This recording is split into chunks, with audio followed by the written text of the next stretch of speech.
पूर्णात् पूर्णमुदच्यते पूर्णस्य पूर्णमादाय पूर्णमेवावशिष्यते। ओम शांति शांति शांति। नामापिते च मधुरं मधुरं स्वरूपं कर्मापिते च मधुरं मधुरा स्मृतिश्च। बुद्धिं प्रबोधय प्रभो मधुबोधशक्तिं विद्यां प्रयच्छ परमां परिभावयामि। कोमलं कूजयन् वेणुं श्यामलोऽयं कुमारकः वेदवेद्यं परं ब्रह्मं भासतां हृदये मम कूजन्तं राम रामेति मधुरं मधुराक्षरम्। आरुह्य कविता शाखां वन्दे वाल्मीकिकोकिलं निगमकल्पतरोर्गलितं फलं शुकमुखादमृतद्रवसंयुतं पिबत भागवतं रसमालयं मुहुर्हो रसिका भुवि भावुकाः। तृणादपि सुनीचेन तरोरपि सहिष्णुना अमानिना मानदेन कीर्तनीय सदा हरि। नारायणाखिल गुरो भगवन् नमस्ते शिवाय नमः शिवलिंगाय नमः। तन्मे मन शिव संकल्पमस्तु सर्वे भवन्तु सुखिनः। श्री राम जय राम जय जय राम। श्री राम जय राम जय जय राम। श्री राम जय राम जय जय राम। श्री राम जय राम जय जय राम। श्री राम जय राम जय जय राम।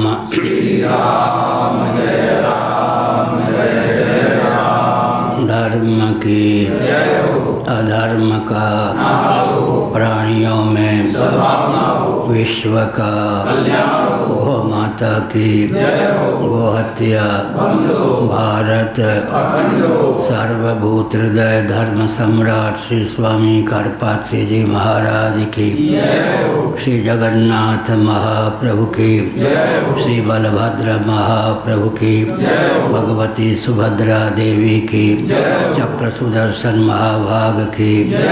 हर हर महादेव। वृंदावन बिहारी लाल की जय। गोविंद जय जय गोपाल जय जय। गोविंद जय जय गोपाल जय जय। राधा रमण हरि गोविंद जय जय। राधा रमण हरि गोविंद जय जय। श्री कृष्ण गोविंद हरे मुरारे। श्री कृष्ण गोविंद हरे मुरारे।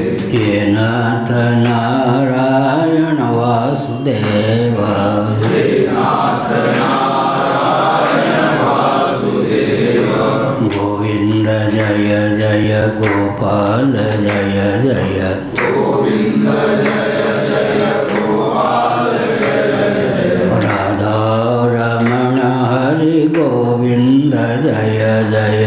राधा रमण हरि गोविंद जय जय। गोविंद जय जय गोपाल जय जय। गोविंद जय जय गोपाल जय जय। राधा रमण हरि गोविंद जय जय।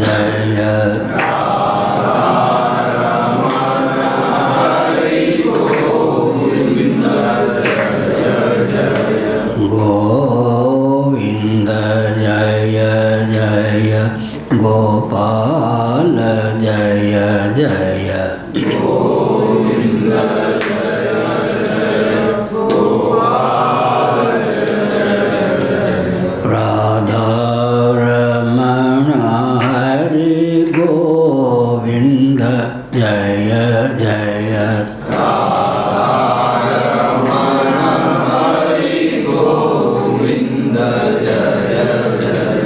हम हिंदू राष्ट्र बनाएंगे। हम भारत भव्य बनाएंगे। हिंदू सर से मान सर तक, बिंदु सर से मान सर तक, भारत बृहद बनाएंगे, भारत बृहद बनाएंगे। वंदे मातरम, वंदे मातरम। स्वस्तिक चिन्हित सूर्य अंकित, स्वस्तिक चिन्हित सूर्य अंकित, केसरिया ध्वज लहराएंगे, केसरिया ध्वज लहराएंगे, केसरिया ध्वज फहराएंगे। केसरिया ध्वज लहराएंगे। हम हिंदू राष्ट्र बनाएंगे, हिंदू राष्ट्र बनाएंगे, हम भारत भव्य बनाएंगे, भारत भव्य बनाएंगे, हम भारत बृहद बनाएंगे। भारत बृहद बनाएंगे। हर हर महादेव। इसका प्रभाव पड़ता है क्या? प्रचार हो रहा होगा? ठीक। हाँ, कहाँ? बृहदारण्यक 1:4:10 का 255 दूसरे पैरे की दूसरी पंक्ति। क्या भाष्य? ठीक।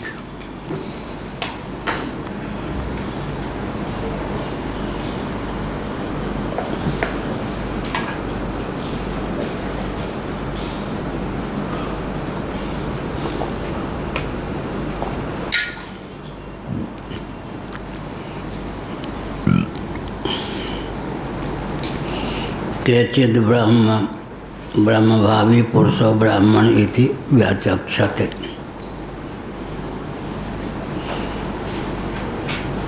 कुछ महान भाव ब्रह्म भाव को प्राप्त होने वाला व्यक्ति विशेष ही ब्रह्म है, ऐसी व्याख्या करते हैं। प्राप्त प्रसंग में वे कौन महान भाव हैं? भर्तृप्रपंच उनके मत का निराकरण किया बिना नाम लिए हुए, तन्ना कहकर। उनका ऐसा कथन उचित नहीं।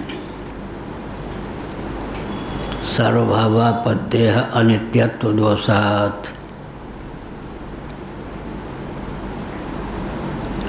सर्वभाव की प्राप्ति रूप जो मुक्ति है, उसकी अनित्यता नामक दोष की प्रसक्ति होगी, ऐसा मानने पर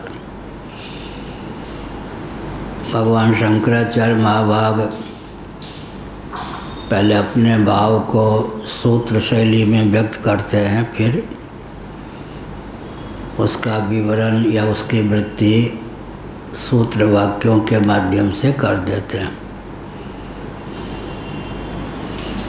यह सूत्र वाक्य है सर्वभावापत्ति अनित्यत्व दोषात्।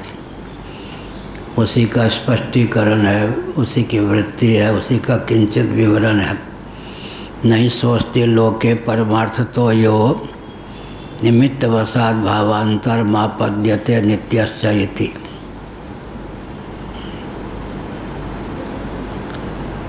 नहीं सोचती लोके,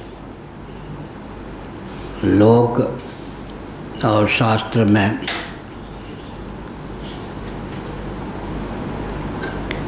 तीसरी टिप्पणी देखिए, लोके इति शास्त्रस्याप्युपलक्षणम्। यहाँ जो लोक पद का प्रयोग है, मनुष्य आदि लोक के अर्थ में तो है ही, साथ ही साथ शास्त्र के अर्थ में भी लोक शब्द का प्रयोग मान लेना चाहिए। कल कहा गया था कि देवादिवदपि लोके, इस सूत्र में भी लोक शब्द का प्रयोग है। लोक को आलोक कर लें, आलोक का अर्थ प्रकाश या ज्ञान कर लें, फिर प्रकाश या ज्ञान के लक्षण उसके प्रतिपादक शास्त्र में कर लें। इस प्रकार तो लोक का अर्थ इस क्रम से शास्त्र सिद्ध होता है। तो दोनों ढंग से लोक में, मर्त्यलोक में और वेदादि शास्त्रों में ऐसा अर्थ कर सकते हैं। परमार्थ तो यो निमित्तवशात् भावांतरम आपद्यते नित्यस्य इति। निमित्त के योग से जो भावांतर को प्राप्त हो जाए फिर भी नित्य ही बना रहे, ऐसा कोई पदार्थ नहीं है, ऐसी कोई वस्तु नहीं है, यह अभिप्राय।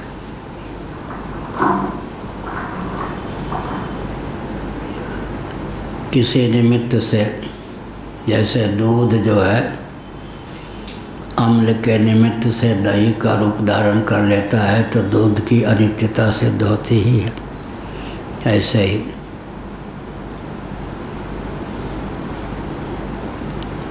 नहीं सोचती लोके परमार्थतो यो निमित्तवशात् भावांतरम आपद्यते नित्यस्य इति। लोक में अर्थात व्यवहार सिद्ध यह तथ्य है और शास्त्र सम्मत भी यह तथ्य है कि निमित्तांतर, निमित्त के वशीभूत होकर निमित्त के योग से भावांतर को प्राप्त कोई भी वस्तु नित्य हो, ऐसा संभव नहीं।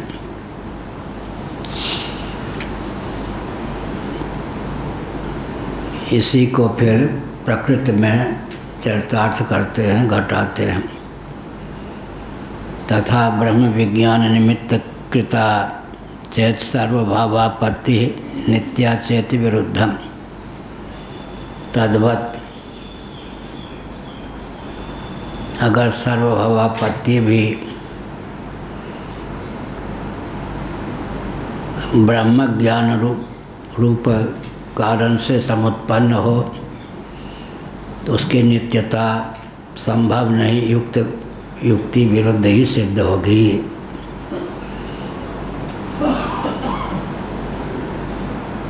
इसका अर्थ क्या है आगे आएगा। ज्ञान ज्ञापक होता है, कारक नहीं होता। कोई कह सकते हैं ज्ञापक होना भी तो कारक होना है, तो अतिरिक्त कारकता ज्ञान में नहीं होती। ज्ञान ज्ञापक होता है, कारक नहीं।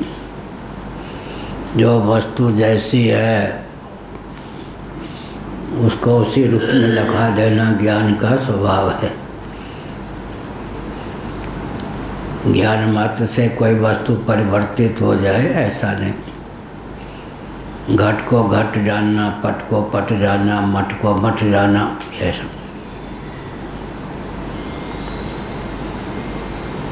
तथा ब्रह्म विज्ञान निमित्त कृता चेत सर्वभावापत्ति तद्वत् ब्रह्म विज्ञान रूप निमित्त को लेकर अगर सर्वभाव की संपत्ति, सर्वभाव की उपलब्धि प्राप्ति होगी तब विरुद्धता ही सिद्ध होगी। अनित्यत्वेत कर्मफल तुल्यतेत्युक्तो दोषा। अब सिद्धांत रूप दोष की प्रसक्ति होगी क्या? जो कुछ कृतक होता है, कर्म का फल होता है, वो अनित्य होता ही है, यह अभिप्राय। जो कृतक होता है, नश्वर होता है, उसकी अनित्यता होती है। कर्म फल, कर्म भी अनित्य, कर्म का फल भी अनित्य। कहीं कहीं अनित्य द्रव्य ही प्राप्तवानस्मि नित्यम कहा। किसने? यम देवता ने। किसको? नचिकेता को। अनित्य द्रव्य ही प्राप्तवानस्मि नित्यम। स्वर्ग पहुँच गए सदैव। यमराज जुझलाकर पिता ने कह दिया यम को सौंपता हूँ तुझे।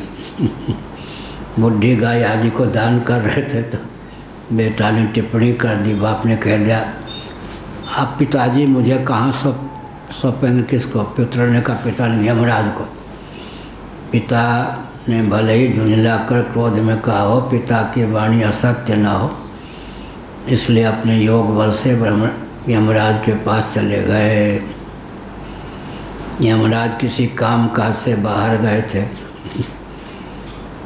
जब तक यमराज न आते भोजन आदि करने की बात ही नहीं थी। यमराज को समर्पित करना था स्वयं को। यमराज आए, पत्नी ने कहा कि एक अतिथि कई दिनों से आपके यहाँ विराजमान है, भूखे प्यासे, अतिथि सेवा न होने पर कहीं प्रत्यवाय न लग जाए। तो फिर कालांतर में वही बातचीत के संवाद में यमराज ने कहा, मेरी बुद्धि की बलिहारी देखो, अनित्य द्रव्य ही प्राप्तवान अस्मि नित्यम। अनित्य द्रव्यों का उपयोग करके मैंने नित्य प्राप्त कर लिया है। हवनीय सामग्री तो अनित्य द्रव्य है, उसके द्वारा मर्त्य लोक की अपेक्षा सुस्थिर आपेक्षिक नित्य स्वर्ग को प्राप्त कर लिया। इस प्रकार से अगर स्वर्ग के अर्थ में नित्य शब्द का प्रयोग माने तो आपेक्षिक सत्यता को लेकर नित्य शब्द की प्रसक्ति हुई। और कई तत्व ज्ञान की दृष्टि से कहें तो देहेंद्रिय प्राणांतकरण तो अनित्य है ही। देह तो जीवन तो अनित्य है। उनका उपयोग अगर भगवान के श्रवण मनन निध्यासन में कर लें तो भगवत तत्व तो नित्य ही है, उनकी समुपलब्धि हो जाती है। अनित्य द्रव्य ही प्राप्तवान अस्मि नित्यम यह कहा जा सकता है। इसलिए यहाँ पर कहा अनित्यत्वेत कर्मफल तुल्यता इत्युक्तो दोषा। अज्ञान मात्र से किसी की अप्राप्ति है तो ज्ञान मात्र से उसकी प्राप्ति हो जाती है। तो ब्रह्मात्म तत्व तो स्वरूपतः नित्य ही है। अज्ञान मात्र से ही उसकी अप्राप्ति है तो ज्ञान मात्र से प्राप्ति हो जाती है। नित्य का ज्ञान जो होता है वो नित्य का ही प्रापक हो जाता है। इस प्रकार से अर्थ करना चाहिए। कर्म फल तुल्यता, फल श्रीमद् भगवद गीता के 18वें अध्याय के भाष्य में शंकराचार्य महाभाग ने फल की निरुक्ति की है। फल फलीभूत होकर जो लीन हो जाए वही फल है। फल्गुतया विनश्यति। फल्गु नदी है कहाँ, बिहार में। फल्गु का अर्थ होता है स्वल्प, जिसमें पानी बहुत कम हो, फल्गु नदी। फल्गुतया विनश्यति, फल मैथिली में बोलेंगे तो फले जखर जाए। जखर जाना माने विलीन हो जाना, नष्ट हो जाना। फल, फल शब्द ही सिद्ध करता है कि अनित्य जो फल होता है वो नित्य होता ही है। फल फलीभूत हो और देखते देखते ल माने विलीन हो जाए, तो स्थिर न हो, उसी का नाम फल है। कर्म भी नश्वर है, कर्म का फल भी नश्वर है। इसलिए कर्म और कर्म का फल नश्वर होता है। स्वामी दयानंद जी ने कर्म से मोक्ष माना, तो उनके यहाँ मुक्त जीव भी प्रलय के बाद में पुनः जन्म लेता है, तो मोक्ष को भी उन्होंने अनित्य माना। ठीक ही है। दार्शनिक धरातल पर आर्य समाज के संस्थापक स्वामी दयानंद जी महाभाग की दृष्टि में मोक्ष अनित्य है। एक दिन हमने बताया था, पूज्य गुरुदेव ने चुटकुला सुनाया हमको। दयानंद स्वामी को एक क्रिश्चियन से पाला पड़ गया। उस क्रिश्चियन ने कहा कि स्वामी जी, आखिर एक एक जीव मुक्त होता जाएगा तो जीव का कितना भी भंडार क्यों ना हो, एक दिन ऐसा आएगा कि कोई जीव मुक्त हो, कोई बचेगा ही नहीं। एक वन में कितने भी पक्षी हों, एक एक पक्षी उड़ान भरें तो कभी न कभी वन पक्षियों से विहीन हो ही जाएगा। दयानंद स्वामी ये नहीं कह पाए कि जीव असंख्य है। असंख्य उसको कहते हैं जिसकी संख्या सीमित न हो। उन्होंने कही तो बहुत मार्मिक प्रश्न है। तो लोग सदा के लिए किसी जीव को मैं मुक्त मानूंगा ही नहीं। आज अगर कोई मुक्त हो गया दयानंद स्वामी की विधा से, तो कब तक मुक्त रहेगा? आगे जो प्रलय होगा, प्रलय की अवस्था तक मुक्त रहेगा, फिर जन्म हो जाएगा। तो जीवों का भंडार फिर कभी लुप्त नहीं होगा। या अगर वो ये कह देते कि असंख्य जीव हैं, इसलिए कभी उनका विलोप ही नहीं होगा। या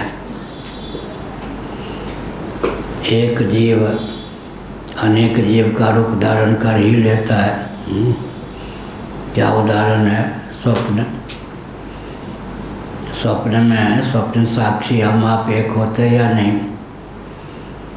और जितने स्थावर जंगम प्राणी हमको स्वप्न में परिलक्षित होते हैं, वो सब जीवाभास विविध जीव के रूप में हम ही अभिव्यक्त होते या नहीं? एक जीव अनेकों जीवों के रूप में अभिव्यक्त होता है। इसका उदाहरण क्या है? स्वप्नावस्था में हम एक जीव होते हैं, लेकिन स्वप्नावस्था में जितने स्थावर प्राणी जंगम प्राणी हमको परिलक्षित होते हैं, वो हमारे ही उल्लास और विलास हैं, कायव्यूह रूप हैं, प्रकाशव्यूह रूप हैं। इस प्रकार से एक जीव ही अनेकों जीव के रूप में उद्भासित होता है, यह अभिप्राय है। जीव असंख्य हैं। हाँ, 84 लाख जो जोनी बताती है। क्या? जो 84 लाख जोनी बताती है। हाँ बैठिए। 21 21 21 21 कितने हो गए? 84। वो द्विज स्वेदज अंडज जरायुज 4 प्रकार के प्राणी होते हैं। 21 21 21 21 लाख उनकी संख्या होती है। और एक प्रक्रिया और है गणित की। दासबोध नामक पुस्तक ले लीजिए, अपने यहाँ है, आई है। दासबोध में एक प्रकार तो यह दिया गया है, दूसरा प्रकार 9 लाख इतने लाख किस योनि, 2 प्रक्रिया है उसमें। एक प्रक्रिया और ढंग की है। एक प्रक्रिया यह है कि 21 21 21 21 उद्भिज अंडज स्वेदज जरायु प्राणी। एक प्रक्रिया और है, श्लोक भी लिखा है दासबोध नामक ग्रंथ में। दूसरी प्रक्रिया से भी 84 लाख योनियों की सिद्धि होती है। 84 नख 84। असंख्य से तात्पर्य जीवों की संख्या के असंख्य होने से जो तात्पर्य है, उसका क्या तात्पर्य मानना चाहिए? क्योंकि असंख्य को अगर अनंत में लेंगे तो वो तो सर्वाच्छादक हो जाएगा। अनंत शब्द के 2 अर्थ होते हैं। अनंत का अर्थ एक होता है काल और देश के द्वारा कबलित न होने वाला, वस्तुअंतर के द्वारा कबलित न होने वाला। सत्यम ज्ञानम अनंतम ब्रह्म, अनंत। दूसरा होता अनंत माने असंख्य, गणना का जो विषय न हो सके उसको भी असंख्य कहते हैं। संख्या को लेकर भी और देश काल वस्तु को लेकर भी अनंत को परिभाषित करते हैं। और हमने बताया कि मुख्य जीव स्वप्नावस्था में स्वप्न साक्षी ही होता है। बाकी प्रातिभाषिक जीव कितने होते हैं जो स्वप्नावस्था में हमको स्थावर प्राणी जंगम प्राणी परिलक्षित होते हैं? वो सब कौन होते हैं? प्रातिभाषिक जीव होते हैं। एक जीव अनेक जीव के रूप में उल्लसित होता ही है, यह अभिप्राय। एक कालावच्छेदन कालक्रम से तो होता ही है, अनादिकाल से जीव का अर्थ प्राणी होता है, जीव का अर्थ प्रज्ञा शक्ति प्राण शक्ति से युक्त चेतन होता है और देहधारी होता है। इन सब दृष्टियों से असंख्य के अर्थ में भी अनंत शब्द का प्रयोग होता है, अपरिच्छिन्न के अर्थ में भी अनंत शब्द का प्रयोग होता है प्रसंगानुसार। यथा ब्रह्म विज्ञान निमित्त कृता चेत सर्वभावापत्ति ही नित्या चेति विरुद्धम। अगर ब्रह्म विज्ञान रूप निमित्त को लेकर सर्वभाव की निष्पत्ति होगी तो उसे नित्य नहीं कह सकते। ब्रह्म भी अनित्य सिद्ध हो जाएगा, मोक्ष भी अनित्य ही सिद्ध होगा। अनित्यत्व च कर्मफल तुल्यता इत्युक्तो दोषा। अनित्य अगर सिद्ध हो गया तब, जैसे कर्म का फल अनित्य होता है तद्वत ज्ञान का फल भी अनित्य ही होगा, मोक्ष यह अभिप्राय। कर्म फल के समान मुक्ति की भी नश्वरता सिद्ध होगी। यह हुआ अपसिद्धांत रूप दोष की प्राप्ति है। जो हमको अभिमत नहीं है उसी की प्राप्ति हो जाए तो उसका नाम अपसिद्धांत या दोष है। 24 गए 26 होने, डूबे भी नहीं रह गए या डूबे हो गए, अपसिद्धांत की प्राप्ति हो गई।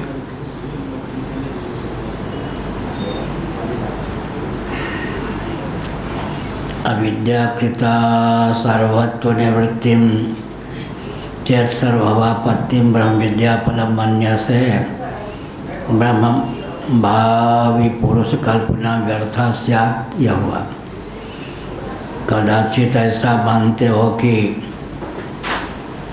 अविद्याकृता असर्वत्व निवृत्तिम चेत सर्वभावापत्तिम ब्रह्म विद्या फलम मन्य से। अगर तुम ऐसा मानते हो कि अविद्याकृत जो असर्वभावापत्ति है, अविद्या के कारण ही हम स्वयं को सर्वरूप नहीं समझते हैं,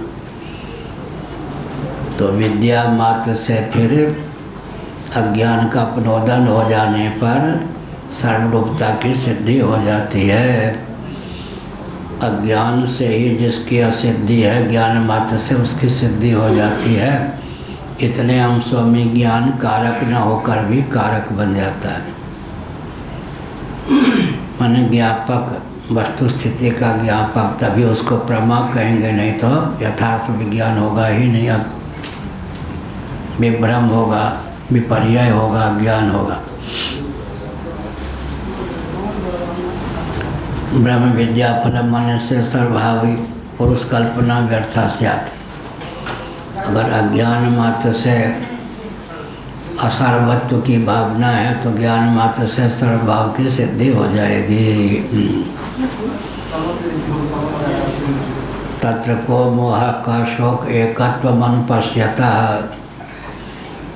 जो एकत्वदर्शी है उसके जीवन में कहाँ का मोह, कहाँ का शोक, यह हुआ। त्राति शोक आत्मविद, आत्मविद्ता शोक सिंधु को पार कर जाता है। शोक और मोह, मोह का परिणाम है शोक, शोक का कारण है मोह, मोह का कारण है अज्ञान। मोह मूल अज्ञान, यह हुआ। अज्ञान से मोह होता है, मोह से शोक होता है। अज्ञान को ही सरस्वती जाति में प्रमाद कहा गया है।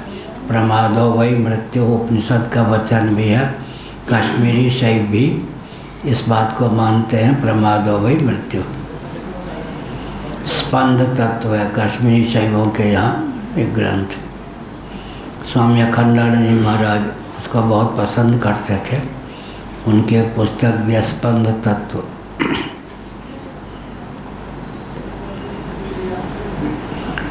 अविद्याकृता सर्वत्व निवृत्तिम चेत सर्वभावापत्तिम।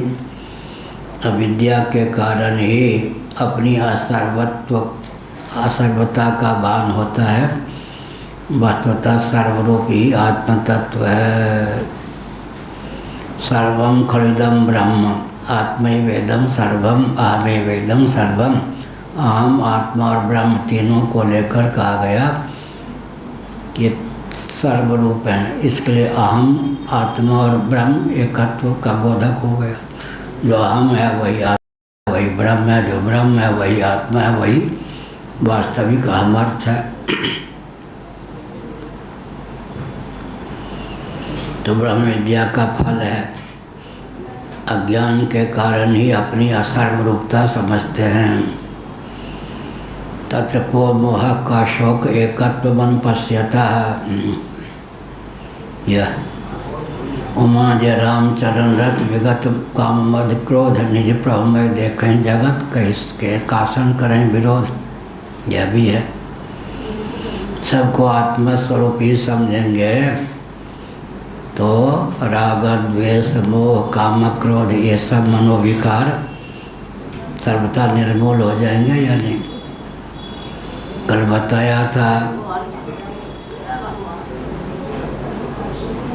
बताया था कि द्वैत बुद्धि के बिना न काम संभव है, न क्रोध संभव है, न लोभ संभव है, न मोह संभव है। सबके मूल में द्वैत बुद्धि ही है। अगर हम द्वैत बुद्धि को पाले रहेंगे तो काम क्रोध लोभ मोह के वशीभूत बने ही रहेंगे। यह तुलसीदास जी ने क्या लिखा विनय पत्रिका, सपने हो नहीं सुख द्वैत दर्शन बात कोटिक को कहे। इससे बढ़िया हथौड़ा क्या है द्वैतवाद पर। सपने हो नहीं सुख द्वैत दर्शन बात कोटिक को कहे। वयम द्वितीयाभिनिवेश तस्यात् श्रीमद्भागवत एकादश स्कंध बृहदारण्यकोपनिषद द्वितीयाद् वै भयम भवति। काम क्रोध लोभ मोह भय ये जितने मनोविकार हैं सबके मूल में द्वैत बुद्धि है। अद्वैत बुद्धि के मूल में अज्ञान है। अविद्या कृता सर्वत्व निवृत्तिम चेत सर्वभावापत्तिम ब्रह्म विद्या फलम मन्यसे ब्रह्म भावी पुरुष कल्पना व्यर्था स्यात्। इसलिए ब्रह्म हो जाता है ये नहीं, पहले से ही ब्रह्म है और सर्वरूप पहले से ही है। केवल अज्ञान से अब्रह्म रूपता की असर्वरूपता की प्राप्ति है तो ज्ञान मात्र से ब्रह्म रूपता की सर्वरूपता की स्फूर्ति हो जाती है।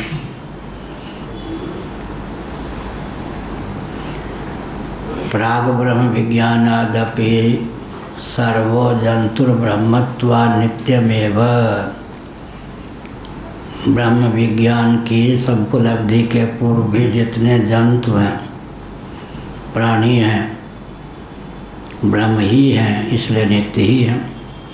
अपनी अनित्यता तो मोह मूलक है, अज्ञान मूलक है, प्रमाद मूलक है। नैव नाशो निवासो वा कस्याचिदिति निश्चितम गीता गुह्यम। कस्याचिदिति एक मात्रा की कमी है इसलिए स्व पर बल देना चाहिए।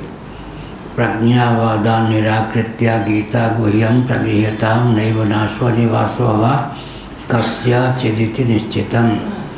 ना कोई मरेगा ना कोई मरने से बचेगा। मस्त राम जी जिन्होंने बनाया वो चुलबुली भाषा में कहते थे ना कोई मरेगा ना कोई मरने से बचेगा। ऋषिकेश गंगा पर स्वर्गाश्रम में गंगा के बीच में एक टीला उस पर रहते थे। मैं मोक्षाश्रम में रहता था उधर शेषधारा के पास मोक्षाश्रम में, लेकिन बद्रीनाथ में 3 महीने हम दोनों साथ साथ रहे। वो आज यहाँ सोते थे कल वहाँ परसों वहाँ, हम भी ऐसे ही रहते थे, आज यहाँ कल वहाँ परसों। बहुत सर्दी लगती थी, लगता था रात में अब शरीर छोटा, इससे भी कम वस्त्र था। तो उन्होंने 1966 में गीता गुह्यम 11 श्लोकों की रचना की उसमें प्रज्ञावादा निराकृत्य गीता गुह्यम प्रगृह्यताम नैव नाशो निवासो वा कस्याचिदित निश्चितम। और गीता गुह्यम 11 श्लोक वाली सामग्री मिल गई, इन्होंने ढूंढ के दे दी, उसका अर्थ हमने कर दिया है, अब उसको छपाना शेष है। यह अभिप्राय छप सकते, गीता गुह्यम छपने में एक बार और प्रूफ देख देंगे, हो जाएगा। अर्थ कर दिया, अर्थ करने में, क्योंकि वो जो अर्थ करते थे मुझे मालूम है, अब अन्य तो जो उनके संपर्क में नहीं रहा वो अर्थ कर देगा तो कुछ का कुछ कर देगा। गीता प्रेस से कल्याण में उसका अर्थ छपा था, लेकिन स्वयं मस्तराम जी उसे संतुष्ट नहीं थे। अविद्याकृता सर्वत मस्तराम लोग कहते थे, मस्त रहते थे, इसलिए किस प्रांत के थे, किस वर्ण के थे, ये सब कुछ पता नहीं लगता। बोली से तो लगता था बंगाल के नहीं है थे दक्षिण भारत के, हाँ ठीक है, उड़ीसा के रहे होंगे बीच बीच में आनंद भी निद्रा का ले लेते हैं। अविद्याकृता सर्वत्व निवृत्ति, असर्वत्व की निवृत्ति हो जाती है। अविद्याकृत या सर्वत्व है, विद्या से उसकी निवृत्ति हो ही जाती है, विद्या का फल है यह। अगर ब्रह्म विद्या का फल यह मानते हैं तो ये व्यर्थ होगी कल्पना, भाव ब्रह्म भावी पुरुष कल्पना व्यर्थ है। ज्ञान के बाद सर्वरूपता की प्राप्ति होगी नहीं, पहले से ही सर्वरूप है। अज्ञान मात्र से जो असर्वरूपता है ब्रह्म ही है, ज्ञान मात्र से सर्वरूपता की सिद्धि हो जाती है। प्राग ब्रह्म विज्ञानादपि सर्वो जंतुर्ब्रह्मत्वात् नित्यमेव सर्वभावापन्नः, यह कहा। ब्रह्म विज्ञान के पहले भी जितने जंतु हैं, प्राणी हैं, वो सब ब्रह्म ही हैं, इसलिए नित्य ही सर्वभाव की प्राप्ति है। केवल अज्ञान के कारण उसकी स्फूर्ति नहीं है, ज्ञान मात्र से उसकी स्फूर्ति हो जाती है। परमार्थ तो अविद्या,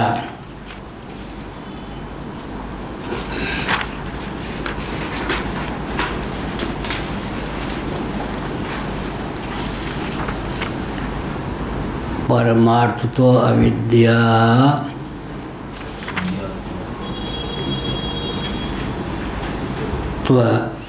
ब्रह्मत्वम सर्वत्वम साध्यारोपितम, ये थोड़ा वो दे देना चाहिए कि अभी वाक्य शब्द पूरा नहीं, अविद्या का गैस डैश जैसा दे देना चाहिए। परमार्थ तो अविद्या, अविद्या अविद्यात्व ब्रह्मत्व सर्वत्वम चाध्यारोपितम, अविद्या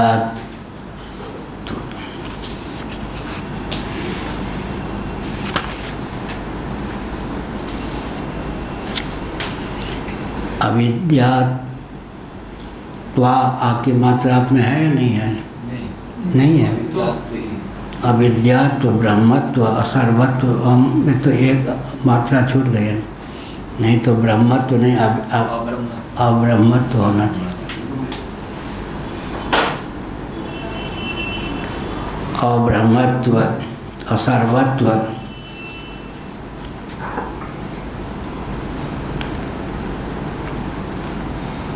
अध्यारोपितम यथाशुक्तिकायाम रजतम, अविद्या के कारण ही अब्रह्मत्व की भावना पलती है, असर्वत्व की भावना पलती है, अर्थात अविद्या के द्वारा जो आरोपित है वस्तुतः वह है ही नहीं। यथाशुक्तिकायाम रजतम, जैसे कि सीपी में चांदी अविद्याकृत है यह, तो वास्तव में है ही नहीं। व्योमनिवाद तलमलवत्वादि, व्योमनि आकाश में जैसे तलता मलिनता, नील रंग का दिखे आकाश और ऐसा लगे कि अब आगे चलकर इतने किलोमीटर भाग पृथ्वी को आकाश का एक हिस्सा छू लेगा, इधर पीछे छुए हुए आगे छू लेगा। तलता मालिनता, तलमल, तलमल दोनों से रहित है यह अभिप्राय हुआ। तलमल मत्वापि तथेह ब्रह्मणि अध्यारोपितम अविद्यया अब्रह्मत्वम असर्वत्वम च ब्रह्म विद्या निवर्त्यत इति मन्यते। यदि तदा युक्तम, अगर तुम ऐसा मानते हो कि ये वह थोड़ा किवाड़ से थोड़ा दूर खोलने में कठिनाई न हो किसी ने, आप जो बैठे हैं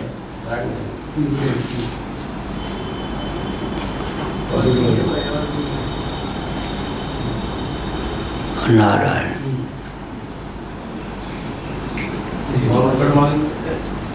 वो वहीं बैठेंगे फिर नहीं कोई खोल पाएगा। जो कठिनाई आपको हुई दूसरों को वही होगी। तलमलवत्वादि तथ्य नारायण।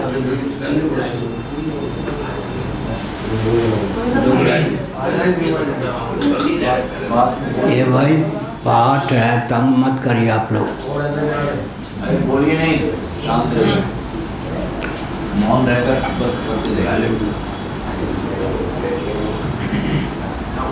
व्योमनी व तलमलवत्वादि तथ्य, आकाश में तलता मलिनता न होने पर भी परिलक्षित होती है। आकाश का तंबू के समान आकाश परिलक्षित हो और आकाश मलिन परिलक्षित हो, यही तलता मलता है आदि। इस प्रकार से तल मल ये कहा।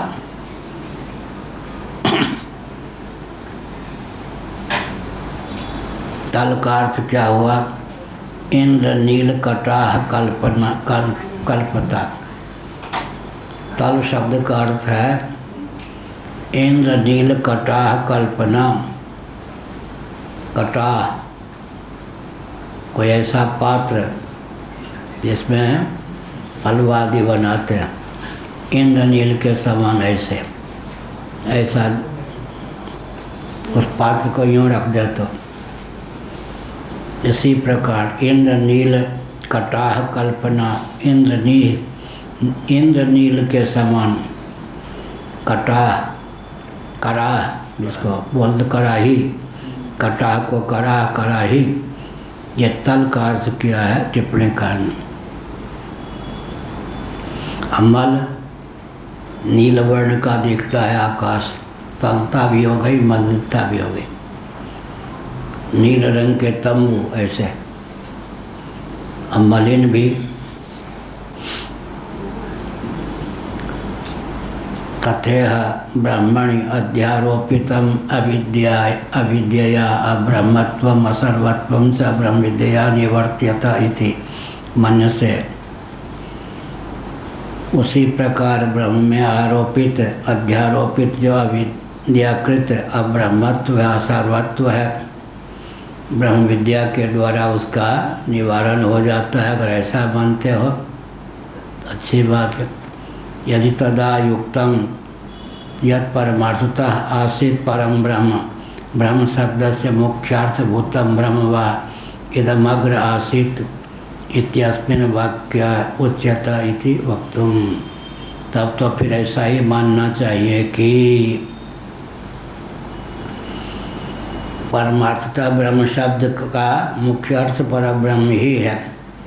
यह नहीं कि ब्रह्म भावी वृत्ति से कोई मनुष्य आदि, जैसा कि वो भर्ती प्रपंच ने किया या किसी ने किया। परमार्थता ब्रह्म शब्द का मुख्य अर्थ पर ब्रह्म ही है। वही ब्रह्म ही सृष्टि के पूर्व विद्यमान था, यह श्रुति का तात्पर्य सिद्ध है। इस प्रकार से तब तो ठीक ही है। वेद मुख्यार्थवादी यहाँ पर सिद्ध हैं। मुख्य अर्थ जब संभव है तो गौण अर्थ करने की आवश्यकता ही क्या है। यथा भूतार्थवादित्वाद वेदस्य, चौथी टिप्पणी की, अनाविद्यकम इति यावत्, अविद्या को लेकर जो भ्रांति उत्पन्न होती है उससे विलक्षण यथाभूत अर्थ को व्यक्त करने वाला वेद है। अतः उसमें किसी प्रकार भ्रम, प्रमाद, करुणा, पाटव, विप्रलिप्सा आदि पुमनिष्ठ दोषों की संभावना नहीं है। क्या क्या हुआ? भ्रम, प्रमाद, करुणा, पाटव आदि पुमनिष्ठ दोष विनिर्मुक्त भग कौन है? ब्रह्म तत्व, भगवत तत्व, परमात्मा तत्व। भ्रम, पुमनिष्ठ माने जीवनिष्ठ, मनुष्यनिष्ठ, ये सब दोष हैं। भ्रम हो जाता है, बंधु न होई मोरिया काला, काहे वहाँ भ्रम था, ये सचमुच में था ही। कहीं भ्रम हो जाता, मित्र को शत्रु, शत्रु को मित्र मान लेना, यह हुआ। प्रमाद भी होता ही है। करुणा, पाटव, करुणाग्राम में अपटुता के कारण कहा कुछ, सुन लिया कुछ। एक ने कहा कहीं कुशल तो हैं, क्या तुमने कहा? कुछ और ही सुन लिया और बड़ी जोर से डांटा। उसने कहा भाई मैंने ही ये कहा है, आपने अलग समझा। यही सच्ची घटना। यथा भूतार्थवादित्वाद वेदस्य, भ्रम रहित, प्रमाद रहित, करुणा, पाटव, करुणाग्राम में अपटुता के कारण कुछ का कुछ समझ लेना, जान लेना, यह सब। जो कहते हैं कि कान से आजकल कम सुनाई पड़ता, उनकी निंदा कर दो, जरूर सुन लेंगे। क्या कहा आपने? जो कहते हैं कि कान से आजकल कम सुनाई पड़ता, उनकी निंदा कर दो, झटपट सुन लेंगे। क्या कहा? एक दुर्वासा थे, बहुत क्रोधी, वृंदावन में। स्वामी अखंडानंद महाराज के यहाँ पहुँच गए, मैं भी बैठा था। स्वामी जी उनसे क्या करने में कम सुनाई पड़ता है, एक यंत्र की व्यवस्था कर दो कि सुन सकूं। स्वामी अखंडानंद महाराज बहुत विनोदी थे, मेरी और मुख के करा बड़ा ये क्रोधी है। क्या कहा? मैं क्रोधी हूँ? उन्होंने कहा देखो निंदा की बहुत धीरे से सुन लिया, इसको यंत्र मत दो। दुर्वासा। हाँ, घुमानंद महाराज के यहाँ गए वो हरिद्वार में। महाराज 100 रुपया, मेरा विचार है कि 100 रुपया में दान कर दूँ आश्रम में। वो जानते थे कि फिर मांगेगा। हाँ हाँ कोई बात नहीं, दान कर दो। यहाँ रख दिया। बाद में कहा हमारा त्याग खत्म हो गया, लौटा दो हमको। उन्होंने कहा मैंने पहले से रख रखा है, तुम्हें कहोगे ही। इसलिए क्या कहा? करुणा, पाटव, कान, आँख इत्यादि में अपटुता के कारण, निपुणता न होने के कारण कुछ का कुछ देख लेना, कुछ का कुछ सुन लेना, यह सब। और कहीं मन में भी यह सब आ जाए तो कुछ का कुछ जान लेना, यह भी है। यथा भूतार्थवादित्वाद वेदस्य, वेदों में और वैदिक जो महान भाव हैं जिन्होंने विधिवत गुरु परंपरा से वेदादि शास्त्रों का अध्ययन किया है, उनकी वाणी में भ्रम का सन्निवेश नहीं होता, प्रमाद का सन्निवेश नहीं होता, करुणा, पाटव का सन्निवेश नहीं होता। आगे कहा विप्रलिप्सा माने छल। भ्रम, प्रमाद, करुणा, पाटव, विप्रलिप्सा माने छल।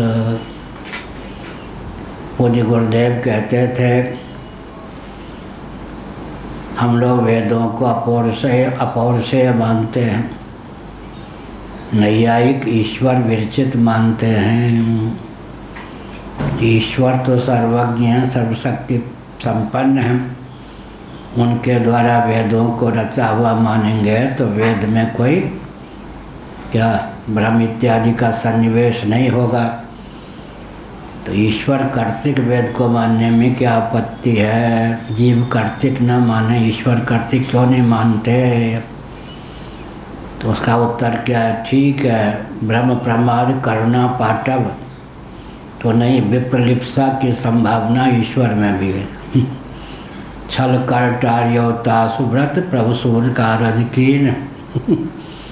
भगवान की रचना वेदों को मानेंगे, अन्य कोई दोष नहीं, लेकिन विप्रलिप्सा कहीं कहीं छल पूर्वक भक्तों का कार्य बनाने के लिए कुछ कह सकते हैं। इसलिए भगवान विरचित भी वेदों को नहीं मानते। ईश्वर विरचित भी वेद होंगे, अन्य कोई दोष की प्राप्ति तो नहीं होगी, लेकिन संभव है विप्रलिप्सा की प्राप्ति हो। विष्णु भगवान ने वृंदा के सतीत्व का छलपूर्वक अपहरण कर दिया ताकि उसके सतीत्व उसका सतीत्व उसके पति के लिए कवच बना हुआ था, जालंधर। छल कर टार्यो और उसके सतीत्व को सार्थक भी कर दिया। पतियों के पति तो भगवान ही होते ना। भगवान ने संगम किया तो एक प्रकार से उसके सतीत्व को सार्थक भी कर दिया, एक प्रकार सतीत्व को भंग कर दिया। तो वृंदा का जो सतीत्व था वो जालंधर के लिए कवच बना हुआ था, उसका भेदन हो गया। यह एक वो भवन है ना प्रेमा का, बड़ा विकट था। उसका बेटा उतना विकट नहीं है, कोई उपद्रव नहीं करता। यहाँ तो बाउंड्री बनाने में सब दशा हो गई थी। एक से एक दिग्गज लोग लड़ने के लिए लाठी गोली लेकर आते थे। यहाँ पर हवाई फायरिंग भी करते थे। तो हमने भी बाबा हैं बचपन के उसके सब तो ये जगन्नाथ मंदिर से लेकर समुद्र तक सब तो मठ की ज़मीन थी ना। मैं पूर्वाचार्य के ऊपर उंगली न उठे इसलिए मैं कुछ बोलता नहीं, सब इस मठ की ज़मीन थी। तो हमने सबसे पहले उसके दीवार से दीवार लगाकर बाउंड्री शुरू की, उसी से पहले भिड़े। उसके बाद वो आता उनका नाती वो बीना मिश्र, सबसे भिड़ना पड़ा। तो आया तो माई बाप क्या होता था, पूर्वाचार्य किसी को भेजते थे, उसको पिटाई करके लोग भेज देते थे। मैं स्वयं कुर्सी पर बैठ के बाउंड्री बनाता था। इतनी आस्तिकता तो असुर कोटि के व्यक्ति भी जो पुरी में उनमें होती है कि शंकराचार्य सन्यासी हैं, उनके प्रति हाथ जोड़ो, कम से कम पिटाई मत करो। इतनी आस्तिकता पुरी में लोगों के है। इसलिए लोगों ने कहा आप भी किसी को भेजते पिटाई कर देता, पर शंकराचार्य अब हम आपकी पिटाई कैसे करते बाउंड्री बनाने। तो वो अपनी पत्नी को लेकर आया माई बाप। तो मैंने कहा सुन, तुम्हारी वो हिंदी जानती होगी या नहीं, तुम्हारे पातिव्रत के कारण ये जीवित है, नहीं तो इसको मैं राख ही बना देता। प्रेमा मुस्कुराया। हमने कहा इसकी ये पतिव्रता है तुम्हारी पत्नी, इसलिए मैंने राख नहीं बनाया, नहीं तो बस तुमको राखी बना देता। इसलिए गड़बड़ सरबड़ मत करो, हमको बाउंड्री बनाने दो, थोड़ी गली के लिए मैं जगह छोड़ देता हूँ। माई बाप जैसा था यही हुआ। तो क्या हुआ, छल कर टार्यो तासव्रत, परमात्मा में भ्रम प्रमाद करुणा पाटव, दोषों की प्राप्ति तो नहीं हो सकती। कभी कभी कहीं कहीं विप्रलिप्सा, छल तो ईश्वर भी कर सकते हैं देव कार्य की सिद्धि के लिए। तो विष्णु भगवान की बात हो गई, और कृष्ण भगवान तो छल छबीले नटनागर हैं ही। राम जी भी छल करना जानते या नहीं जानते हैं। मर्यादा पुरुषोत्तम होने पर भी अयोध्यावासी चले, जंगल नहीं जाने देंगे, हम ही जाएंगे। सब सो रहे थे, रात्रि में भगवान भी सो रहे थे। अपने सारथ से कहा इन सबको सोने दो, खोज मारी रथ हाँ क्यों, कुछ दूर तक रथ जो है अयोध्या की ओर ले चलो। ये सब अयोध्यावासी जब नींद से उपराम होंगे, कहेंगे भगवान ने हमारी बात सुन ली, अयोध्या लौट गए, और यूँ यूँ करके फिर जंगल की ओर भाग चलो। तो राम जी ने भी अयोध्या वासियों को छलपूर्वक धोखा दिया या नहीं? इसलिए मर्यादा पुरुषोत्तम भी दाल में नमक के समान कभी कभी छल का उपयोग तो कर ही सकते हैं, कर ही चुके हैं। इसलिए ईश्वर विरचित भी वेद होंगे तो भ्रम प्रमाद करना पाटवादि दोषों की प्रसक्ति न होने पर भी विप्रलिप्सा नामक छल की प्रसक्ति तो हो ही सकती है। क्या कहा भृगु जी? ये तो सुना ही देंगे आप।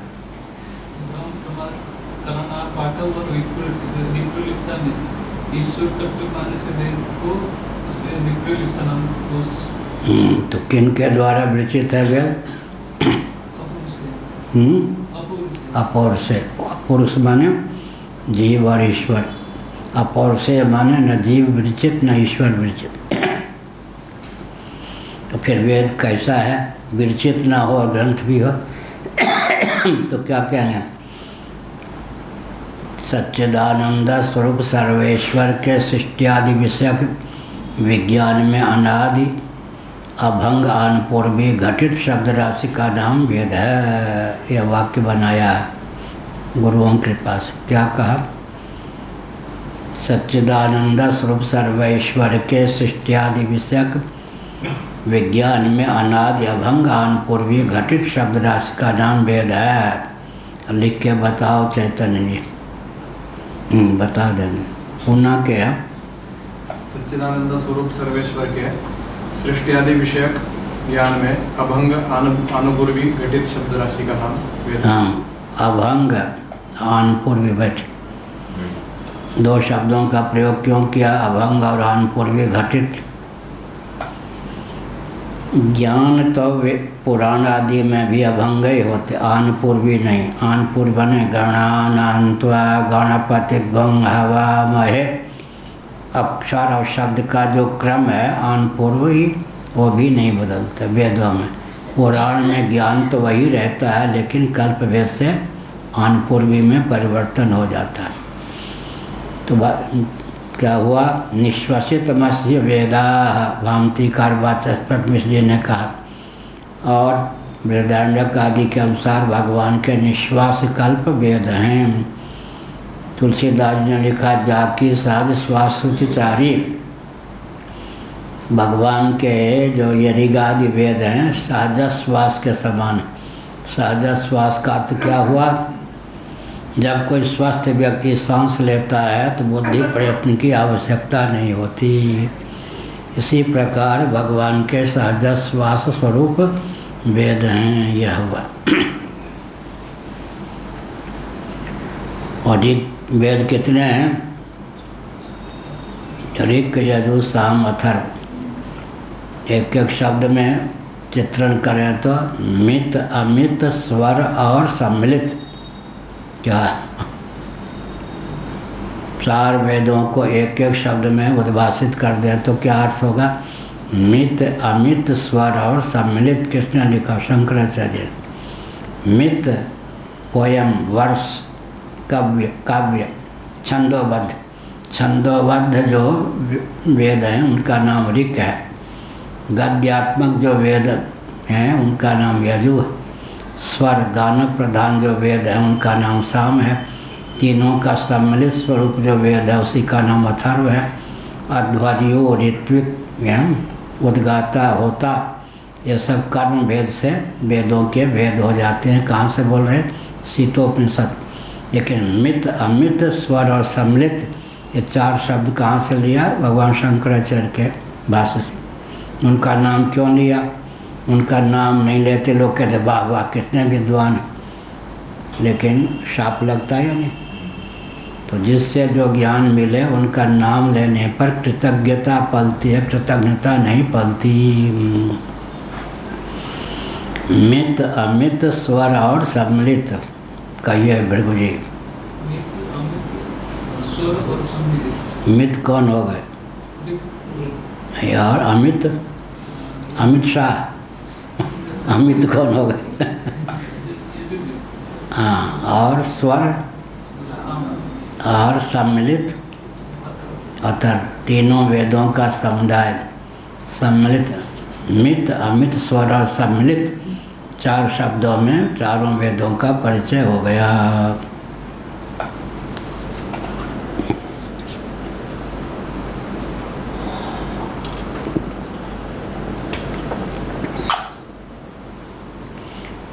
उधर वालों को गर्मी लगती है तो पंखा चला लेना, न लगती हो ठीक है, ऐसी तो है।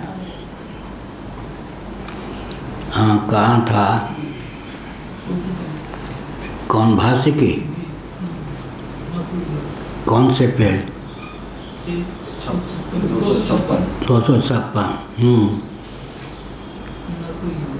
यथा भूतावादित्वाद वेदस्य, जो वेद हैं वस्तु स्थिति का यथावत निरूपण करते हैं।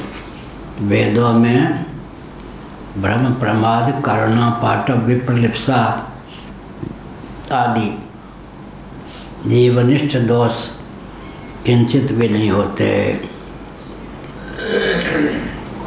इसलिए यथाभूत अर्थ को, तात्पर्य को, वस्तु स्थिति को व्यक्त करने वाले वेद हैं।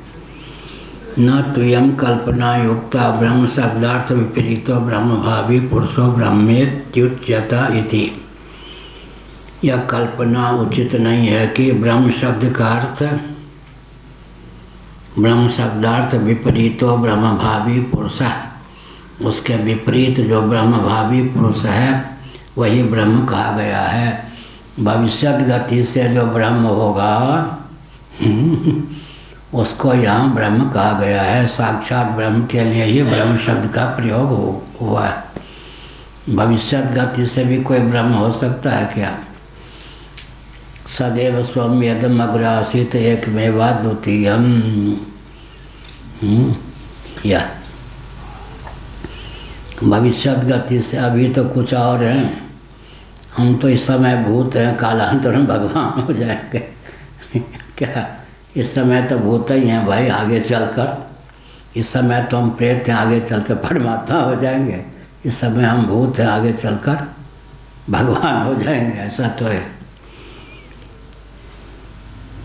स्वतः निःश्रुत कल्पनाया अन्याय्यत्वात्, अन्याय्यत्वात् यह हुआ अन्याय्य, बढ़िया यो संयुक्त, अन्याय न कह के अन्याय्यत्वात्।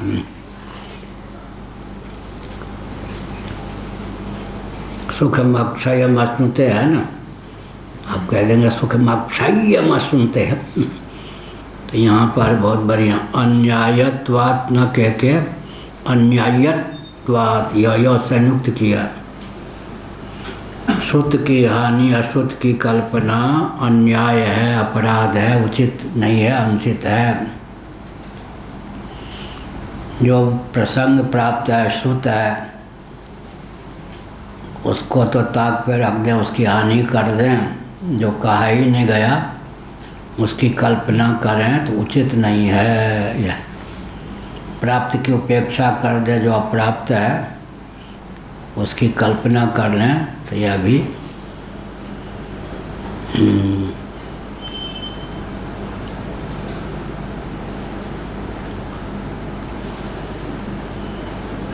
श्रुत अन्य श्रुत कल्पनाया। मिथिलांचल में कहावत है, उधर है ना मक्केश्वर महादेव, मक्का में मक्केश्वर महादेव, महादेव तो भोले वाले होते हैं। एक व्यक्ति शरीर में से छिपा के गंगा जल छोटे से शीशी में ले जा रहा था। जिस दिन चढ़ा दूंगा उस दिन सबका बंटा ढार कर देंगे शिव जी। शिव जी क्या कथन है वहाँ क्या कथन है? जिस दिन कोई सनातनी वैदिक आर्योचितशील संपन्न व्यक्ति गंगा जल इतना चढ़ा देगा, उसी दिन हम अपना स्वरूप दिखा के साहब शिव जी ठहरे भोले वाले। उन्होंने देख बहुत गुप्त रीति से मेरा भक्त आ रहा है गंगा जल लेकर, यूँ ही मुझे चढ़ाएगा, तुम लोगों का नाश कर दूंगा। वो सब इतने सावधान हो गए कि उसी व्यक्ति का नाश कर दी। क्या शिव जी ठहरे बोले या श्रुत हान्य श्रुत कल्पनाया अन्यायत्वात्, यह हुआ श्रुत की हानि अश्रुत की कल्पना जो है अन्याय है, अन्याय्य है, अन्यायत्वात् उचित नहीं है।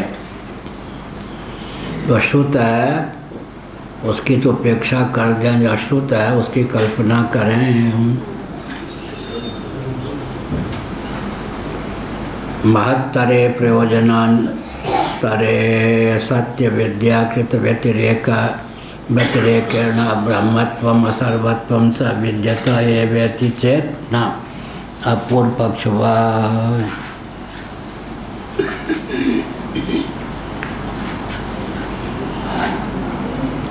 महत्तरे प्रयोजनान्तरे, महत्तर महत्तर महत्तम, गुड बेटर बेस्ट की तरह से। फिर आगे कहना हो तो द बेस्ट, सुपरलेटिव डिग्री। महत्तर ये बीच का है।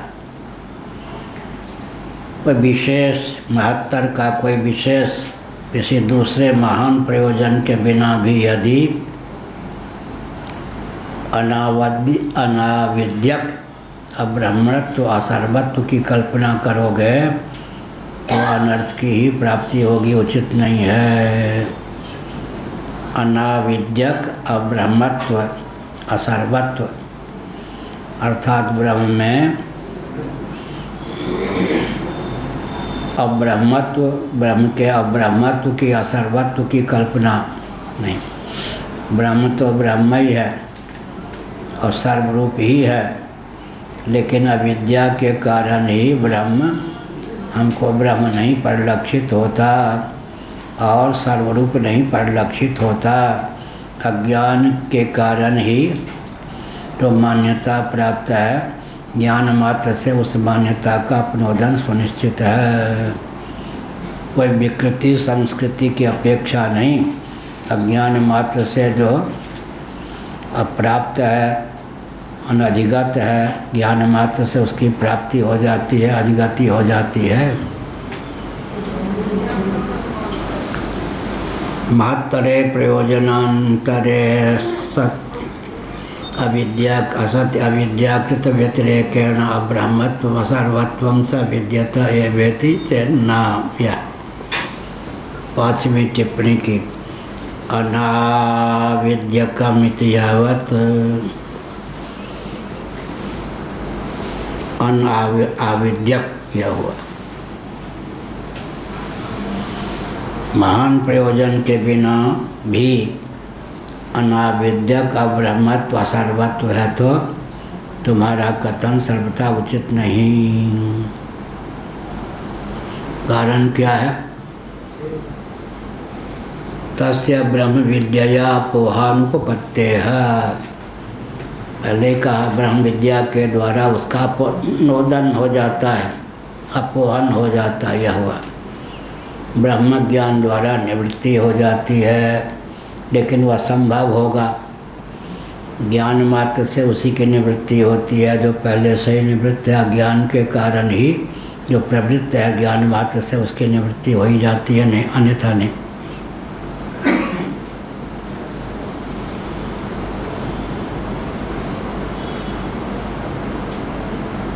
नहीं क्वचित साक्षात् वस्तु धर्मस्य अपौढ़ी दृष्टा कर्त्री व ब्रह्म विद्या।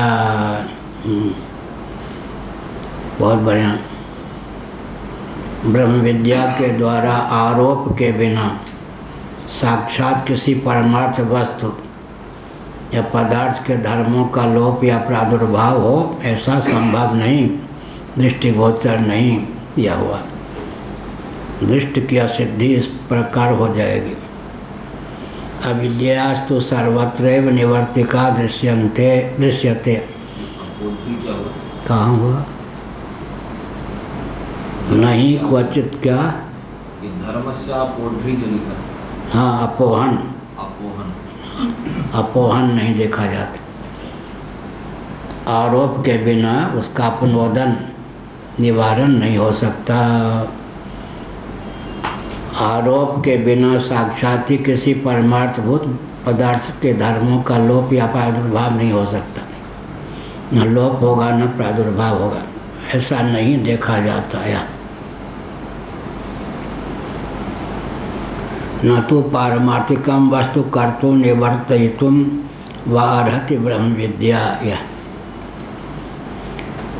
ब्रह्म विद्या के द्वारा वही का विद्या जो है, विद्या क्या करती है? विद्या का अपनोदन करती है। ज्ञान जो होता है ज्ञापक होता है, कारक नहीं होता, यह अभिप्राय। पारमार्थिकम वस्तु कर्तुं निवर्तयितुं व अर्हति ब्रह्म विद्या। कोई भी पारमार्थिक वस्तु को रचने में या उसके निवारण में ब्रह्म विद्या समर्थ है या नहीं। अज्ञानकृत जो मोह है उसके अपनोदन के अतिरिक्त ब्रह्म विद्या का और कोई प्रयोजन भी नहीं है। पारमार्थिक वस्तु को रच दे, वस्तु ब्रह्म की रचना कर दे, ब्रह्म विद्या ये भी नहीं है। या किसी ब्रह्म का अपनोदन कर दे, कोई वस्तु है उसका अपनोदन कर दे, भी नहीं। ज्ञान में कारकत्व प्रसक्त नहीं है। यथावत जिस वस्तु की जो स्थिति है, जो स्वरूप है, जो प्रभाव है, जो स्वभाव है, उस वस्तु का जो स्वभाव है, प्रभाव है, उसका अपनोदन न करके यों के त्यों क्षापन कर देना ही ज्ञान का काम है।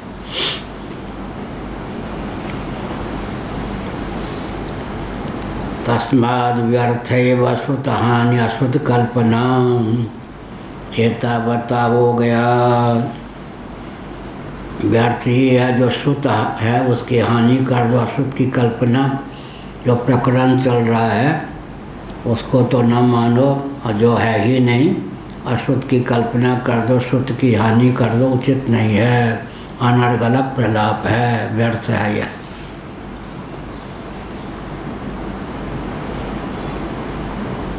अब कहते हैं ब्राह्मण अविद्यानुपपत्ति इति चेन न। ब्रह्म में अविद्या संभव ही नहीं है, कदाचित ऐसा कहो तो नहीं। क्या बहुत बढ़िया पंचदशीकार ने क्या लिखा? स्वप्रकाशे कुतो विद्या ताम विना कथमावृत्ति। क्या ब्रह्म तुम्हारा स्वप्रकाश है, तुम्हारी मान्यता के अनुसार स्वप्रकाश में विद्या कहाँ से आ गई?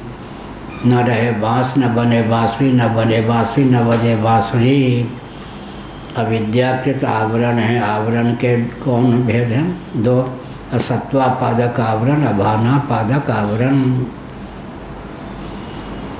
अमुक वस्तु होती तो दिखती, क्योंकि भान का विषय नहीं है इसलिए है ही नहीं है। असत्वापादक, अभानापादक। लोटे का भान नहीं हो रहा है, अभानापादक। लोटा है ही नहीं, असत्वापादक। आवरण के दो भेद हैं, सत्व का ही अपलाप कर देना और भान का अपलाप कर देना। असत्वापादक, अभानापादक। कभी भान का अपलाप कर देना, कभी सत्व का ही अपलाप कर देना, तो आवरण के दो भेद हैं। तो प्रश्न उठा कि स्वप्रकाश है कुतो विद्या। आत्म तत्व स्वप्रकाश है, या तो तुम्हारी कल्पना ऐसा ही है। प्रचंड मार्तंड मंडल में तमिश्रा रात्रि के समान तुम्हारी कल्पना नरगल। क्या वाक्य कहा? प्रचंड मार्तंड मंडल में तमिश्रा रात्रि की कल्पना के समान स्वप्रकाश ब्रह्म में अज्ञान को मानना। क्या कहा अमेरिका? हाँ, मतलब सूर्य में अगर आप सोचेंगे कि बहुत घोर अंधकार है, वो कभी नहीं हो सकता, वैसा ब्रह्म के ऊपर वो अज्ञान। हाँ, नहीं हो सकता। ठीक कहा, बहुत बढ़िया। स्वप्रकाशे कुतो विद्या ताम बिना कथमावृत्ति। न रहे बाँस न बने बाँसुरी, न बने बाँसुरी न बजे बाँसुरी। अविद्या ही नहीं है तो अविद्याकृत आवरण कैसे होगा? आवरण कृत विक्षेप होता है। विक्षेप, विक्षेप के मूल में क्या है? आवरण। आवरण के मूल में क्या है? अविद्या। स्वप्रकाशे कुतो विद्या। अरे वेदांतियों, तुम्हारी बुद्धि खराब हो गई। ब्रह्म को स्वप्रकाश भी मानते हो, उसमें विद्या भी मानते हो। वैशेषिकों के यहाँ तो ज्ञान नामक गुण के योग से प्रकाशता है। स्वतः आत्म तत्व स्वप्रकाश है ही नहीं। ज्ञान नामक गुण के योग से न सत है, न चित्त है, न आनंद है। किनका? वैशेषिकों का जो आत्म तत्व है, न सत है, न चित्त है, न आनंद है। सत्ता सामान्य के योग से सत है, ज्ञान नामक गुण के योग से चित्त है, सुख नामक गुण के योग से आनंद है। खोल पट्टी खोल दी वैशेषिकों के आत्म तत्व की। न स्वतः सत, न स्वतः चित्त, न स्वतः आनंद। यह हुआ सत्ता सामान्य के योग से सत, ज्ञान नामक गुण के योग से चित्त, सुख नामक गुण के योग से आनंद। न स्वतः सत, न स्वतः चित्त, न स्वतः आनंद। नैयायिकों का आत्म तत्व का मतलब क्या हुआ? नैयायिकों की दृष्टि में आत्म तत्व क्या?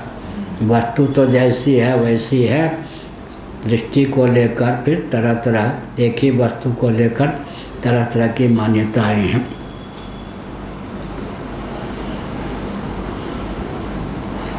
ब्राह्मण अविद्यानुपत्ति ही इति चेत् न। अहम अज्ञ है, हम ब्रह्म स्वरूप भी हैं, लेकिन अहम अज्ञ है, मैं अज्ञ हूँ। अनुभूति के बल पर ब्रह्म में अविद्या संभव है। जैसे पूज्य गुरुदेव ने एक वाक्य की रचना करके बताया, प्रचंड मार्तंड मंडल में तमिश्रा रात्रि उलूक कल्पित जैसे संभव है। उलूक बने उल्लू। प्रचंड मार्तंड मंडल में उलूक कल्पित तमिश्रा रात्रि के समान अज्ञ कर्तृक स्वप्रकाश ब्रह्म में अज्ञान है। अज्ञ कर्तृक ही स्वप्रकाश ब्रह्म में अज्ञान का आरोप है, वस्तुतः नहीं। प्रचंड मार्तंड मंडल में प्रचंड मार्तंड मंडल में उलूक कल्पित तमिश्रा रात्रि के समान स्वप्रकाश ब्रह्म में अज्ञ कर्तृक अविद्या का आरोप है। पांडे जी बताओ। लंबा वाक्य। हाँ, भृगु जी बताएंगे लंबा वाक्य। हाँ, ये पुना प्रचंड मार्तंड मंडल में उलूक कल्पित तमिश्रा रात्रि में ही तमिश्रा रात्रि के समान ही स्वप्रकाश ब्रह्म में अज्ञ कर्तृक अविद्या है। हाँ, अब ठीक है, पूरा वाक्य फिर से बोल दो। प्रचंड मार्तंड मंडल में उलूक कल्पित तमिश्रा रात्रि के समान स्वप्रकाश ब्रह्म में अज्ञ कल्पित अविद्या। हाँ, बढ़िया बता। अब पंडित जी बताए कि जब तक राको अभी उसमें अच्छे अभी जब कर रहे। ठीक है, बैठ। स्वप्रकाशे कुतो विद्या ताम विना कथम आवृत्ति। पंचदशी कार ने कहा, भले आदमी। नैयायिक वैशेषिकों ने कहा, हम तो आत्मा को स्वप्रकाश नहीं मानते, हमारे यहाँ तो अविद्या संभव है। तुम तो स्वप्रकाश मानते हो, तुम्हारे यहाँ स्वप्रकाश आत्मा में अविद्या कैसे? अविद्या ही नहीं है तो आवरण कैसे? आवरण नहीं है तो विक्षेप कैसा? विक्षेप के मूल में क्या होता है? आवरण। आवरण के मूल में क्या होती है? अविद्या। आवरण के मूल में क्या होता है? अज्ञान इत्यादि जो तर्क जाल हैं, अनुभव के बल पर वे शांत हो जाते हैं। उसमें शास्त्रार्थ है नैयायिकों, तुम्हारे यहाँ घटक ज्ञान पटक ज्ञान कुछ भी लो, ज्ञान स्वप्रकाश नहीं होता। उस ज्ञान के मूल में ज्ञान स्वप्रकाश नहीं, उस ज्ञान के मूल में ज्ञान स्वप्रकाश नहीं, तब तो फिर अंधेर नगरी की बात हो। किसी न किसी ज्ञान को तो अंत में तुमको स्वप्रकाश मानना पड़ेगा, नहीं तो जगदांध्य दोष की प्रसक्ति होगी। क्या? जगदांध्य दोष की प्रसक्ति होगी। किसी न किसी ज्ञान को अंत में तुमको स्वप्रकाश मानना ही पड़ेगा। तो प्रथम ज्ञान ने क्या बिगाड़ा कि उसको सब प्रकाश नहीं मानते। यह वो प्रथम ज्ञान ने क्या तुम्हारा बिगाड़ा कि उसको सब प्रकाश नहीं मानते।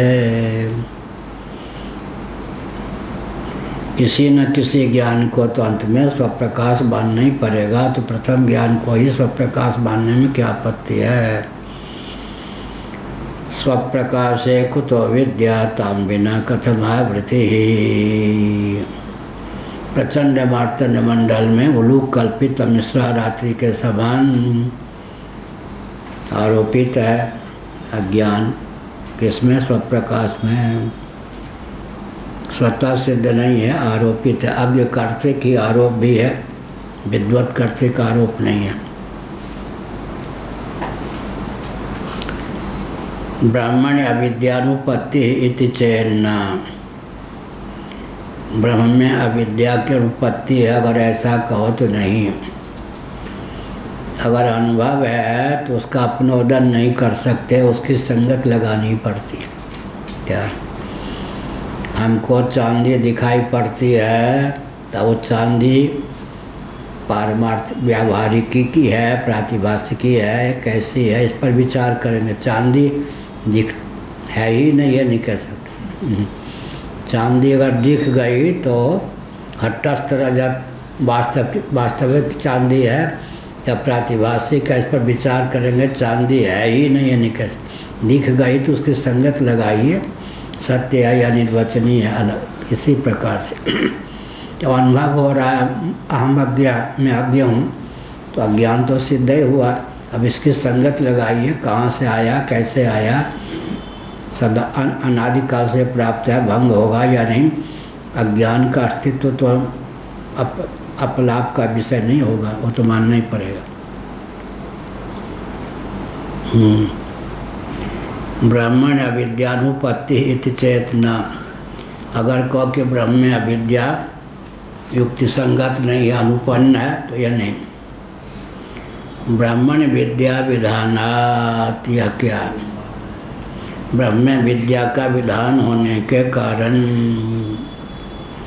अर्थात विद्या ब्रह्म विषयक विद्या का उपदेश होने के कारण, नहीं तो व्यर्थ जाएगा। ब्रह्म विषयक ब्रह्म का उपदेश ही फिर क्यों है? अज्ञान के निवारण के लिए ना। तो अनुभूति के बल पर हम अज्ञान अस्तित्व को न माने तो ब्रह्म विद्या की क्या उपयोगिता? विद्या क्या करेगी? ब्रह्म की रचना करेगी या ब्रह्म के अज्ञान का अपनोदन करेगी? ब्रह्म की रचना तो नहीं करेगी, ब्रह्म को लेकर जो अज्ञान है उसका अपनोदन करेगी। ब्राह्मण विद्या विधानात्, ब्रह्म में विद्या का विधान होने के कारण, ब्रह्म विषयक विद्योपदेश होने के कारण, यह अभिप्राय।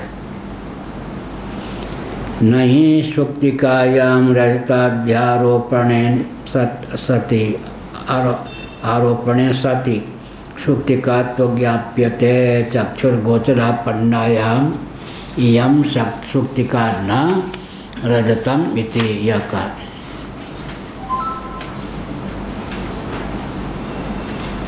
अगर सुक्ति में माने सीपी में रजत का अध्यास ही न हो, अध्यास आरोपण न हो, तो फिर असत्य सुक्ति का तो ज्ञाप्यते, या सुक्ति पर लक्षित न हो तो फिर चक्षु के द्वारा जो गोचर है फिर तो नियम ही बदल जाएगा।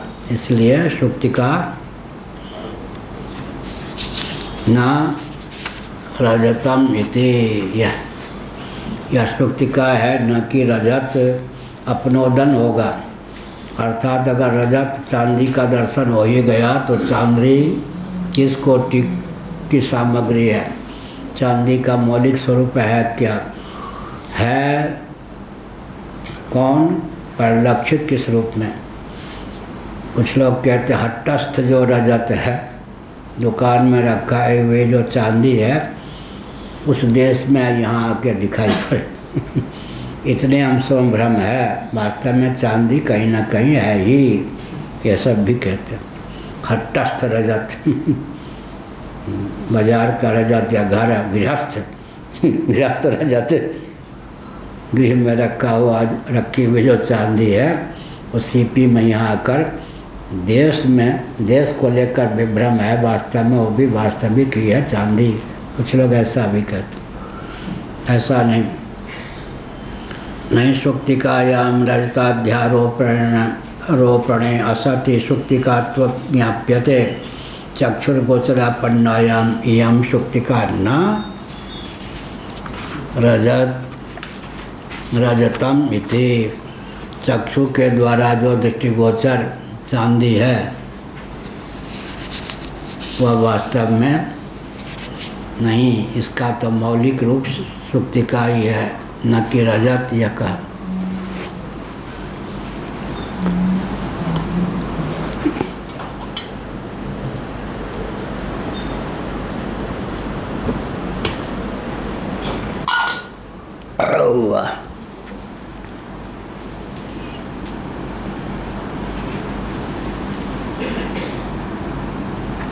तथा सदैवेदं सर्वं ब्रह्मैवेदं सर्वं आत्मैवेदं सर्वं नेदं द्वैतम् अस्ति।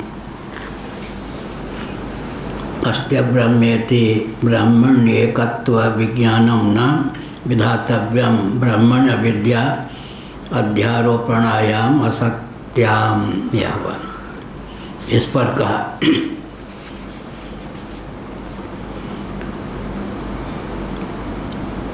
सदैवेदम यह सत्य है, सर्वम सदैवेदम सर्वम यह सब सत्य ही है, ब्रह्मैवेदम सर्वम यह सब ब्रह्म ही है, आत्मैवेदम सर्वम यह सब आत्मा ही है, नेदम द्वैतम यह द्वैत है ही नहीं। कौन सा हुआ? अब्रह्मेति, अब्रह्म रूप जो द्वैत है वस्तुतः है ही नहीं। ब्रह्मण एकत्व विज्ञानम न विधातव्यम। इन श्रुति वाक्यों के अनुसार ब्रह्म में एकत्व विज्ञान का उपदेश नहीं किया जाता। फिर तो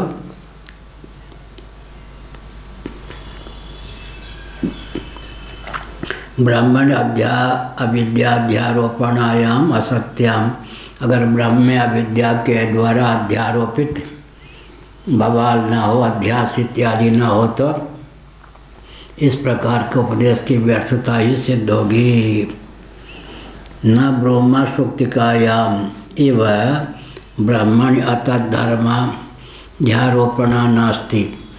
सुक्तिका में जैसे चांदी का विभ्रम हो जाता है, इसी प्रकार ब्रह्म में अतद्धर्म का अध्यारोप है, यह मानकर बोलता हूँ नहीं है, मैं ऐसा नहीं मानता, या हम लोग नहीं मानते। पूर्व पक्ष किम तरिन्ना ब्रह्म स्वात्मनि अतद्धर्माध्यारोप निमित्त विद्या कर्तृत्वेति। तो क्या कहते हैं इस पर कहा, हमारे मत में ब्रह्म तो सर्वज्ञ है, ब्रह्म अपने में अब्रह्म धर्मों का आरोप का निमित्त और अविद्या का कर्ता नहीं है। अर्थात ब्रह्म जो है आरोप का निमित्त भी नहीं है, अविद्या का कर्ता भी नहीं है। इस प्रकार से हम कहते हैं। कौन किसने कहा? पूर्व पक्ष ने। भवत्वेवं नाविद्या करते भ्रांतिम च भ्रांतम च ब्रह्म। ठीक है, समाधान दिया जाता है। ऐसा हो सकता है कि ब्रह्म विद्या का कर्ता और भ्रांत न हो, किंतु नैवा ब्रह्मा विद्या कर्ता चेतनो भ्रांतो न्याविष्यते। लेकिन कोई न कोई तो होगा, कौन होगा ये बताइए। ये जो अनादि अविद्या है का कर्ता कोई अन्य अब्रह्म भ्रांत चेतन, ऐसा मानना इष्ट नहीं है। जब ब्रह्मातिरिक्त कोई है ही नहीं, मान्यता कहाँ से आएगी? किसके जीवन में इस प्रकार अनर्गल मान्यता होगी, यह तो बताइए। नान्योतोस्ति विज्ञाता नान्यदतोस्ति विज्ञात्री तत्वमसि आत्मनाम आत्मानमेवा वेद अहम ब्रह्मास्मि अन्योसावन्योहमस्मीति न वेद इत्यादि श्रुति श्रुतिभ्य, इन श्रुतियों के अनुसार तो यह तत्व सिद्ध है। कैसा? नान्यतोस्ति विज्ञाता, इसके अतिरिक्त अन्य कोई विज्ञाता नहीं है। नान्यदतोस्ति विज्ञात्री, इसके अतिरिक्त और कोई विज्ञाता नहीं है। वचनांतर है, अर्थ एक ही। फिर तत्वमसि, पूर्वाचार्य जी महाराज चौमासा बाहर करते चातुर्मास, तो उनके कुछ गुप्त वाक्य थे। रसवती में तत्वमसि की क्या स्थिति क्या अर्थ हुआ? हाँ पहले सुना। रसवती माने रसोई घर, तत्वमसि माने घृत। तो उत्तर देते साथ वाले कन्या राशि नहीं जाना, सिंह राशि। फिर तो यहाँ तक का अचला करके घुस जाते। कहाँ? भोजन बनाने में बहुत माहिर थे, लेकिन अब सन्यासी थे तो शंकराचार्य कैसे बनाते? गुजरात परंपरा का शरीर था, औदित्य थे। तो उन्होंने क्या कहते वो, रसवती में तत्वमसि की क्या स्थिति है ये बताएंगे बढ़िया ढंग से। क्या तत्वमसि की क्या स्थिति का अर्थ क्या होगा? घी की क्या स्थिति है? कन्या राशि आज नहीं जाना।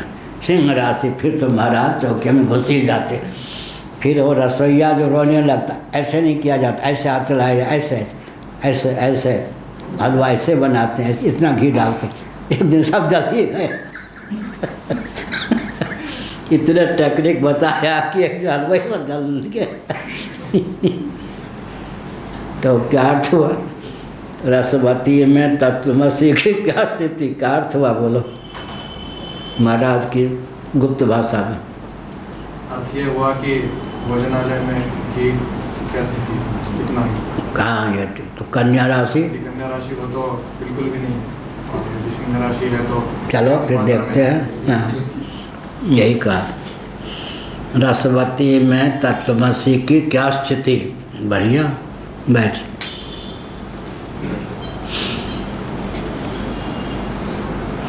इसलिए कहा तत्वमसि। यहाँ तत्वमसि का अर्थ यह नहीं है तत्त्वमसि, वह तुम हो। आत्मानमेवा वेद, आत्मा को ही जाना। क्या कहा? अहम ब्रह्मास्मि, उसने जाना कि मैं ब्रह्म हूँ। ये वाक्यों में सबके अंत में कॉमा दे देना चाहिए, इन्वर्टेड कॉमा के पहले। अन्योसावन्योहम अस्मीति न स वेद, मैं अन्य हूँ वह अन्य है। इस प्रकार जो जानता है वो वस्तु स्थिति को नहीं परख पाता, नहीं जानता है। यह है आराध्य देव भिन्न है और मैं उससे भिन्न हूँ। इस प्रकार जो अपने को जानता है, देवता से भिन्न समझकर देवता की उपासना करता है। हाँ उपासना हो रही है, कोई बात नहीं। देवता की उपासना में गीत तो होने चाहिए ना। आजकल तो जीवन का आधार है यह मोबाइल से। क्या मुर्दा लोग व्यक्ति जलाने जाते हैं, वहाँ भी फिर मोबाइल कांड ही होता जा रहा था। हाँ कोई किसी के आंसू पोंछने वाले नहीं। मोबाइल देवी ऐसे आ गई हैं चीन की कृपा से, चीनी का हो। अन्यो सावन्यो, आजकल तो बच्चों को मोबाइल पकड़ा देते हैं कि वो उपद्रव न करे, और मोबाइल में इतने अपने आँख भी खराब कर लेते हैं, दिमाग भी खराब करते हैं। अपना जीवन में मोबाइल में बच्चों का खराब होता है। माता समझती है चलो उपद्रव तो नहीं कर रहा है। अन्यो सावन्यो हम अस्मीति न स वेद इत्यादि श्रुतिभ्य, वह अन्य है मैं अन्य हूँ। इस प्रकार जो जानता है वह नहीं ही जानता। इत्यादि श्रुतिभ्य, इत्यादि श्रुतियों के अनुशीलन से यह तथ्य सिद्ध है। स्मृतिभ्यश्च, श्रुतियों की बात ही नहीं, स्मृतियों के अनुशीलन से भी यह तथ्य सिद्ध है। समम सर्वेषु भूतेषु, संपूर्ण प्राणियों में जो परमात्मा तत्व का दर्शन करता है, सम रूप से उसे व्याप्त समझता है। अहम आत्मा गुडाकेश सर्वहित भूताशय स्थिता। गुडाकेश का क्या अर्थ होगा पंडित जी? गुड़ खाने वाले? हाँ, अर्जुन का नाम। गुडाकेश का अर्थ होगा क्या? अर्जुन के लिए आए, पर गुडाकेश का अर्थ क्या हुआ? निद्रा विजयी और घुंघराले बाल वाले, दो अर्थ होगा क्या? जैसे आपके बाल घुंघराले हैं लगभग। गुडाकेश माने गुडाका, निद्रा विजयी अर्जुन, निद्रा विजयी और घुंघराले बाल वाले, दो अर्थ। अहम आत्मा गुडाकेशा। सुनिचैव स्वपाक्य च पंडिता समदर्शिना। विद्या विनय संपन्न ब्राह्मणे गव्यस्तिनि सुनिचैव स्वपाक्य च। कुत्ता और चांडाल और ब्राह्मण। दर्शन का वहाँ पर वर्णन है, वर्तन का नहीं।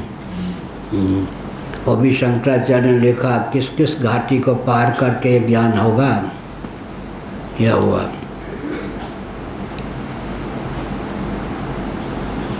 यस्तु सर्वाणि भूतानि आत्मन्येवानुपश्यति तत्र को महाकाशो के एकत्वमनुपश्यत ईशावास्योपनिषद।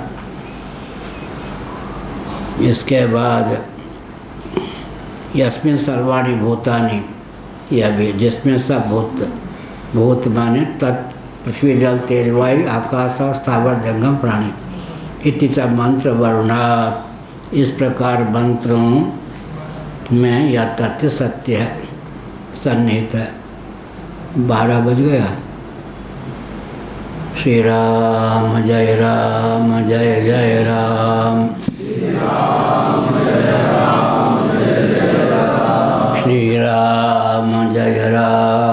जय जय राम।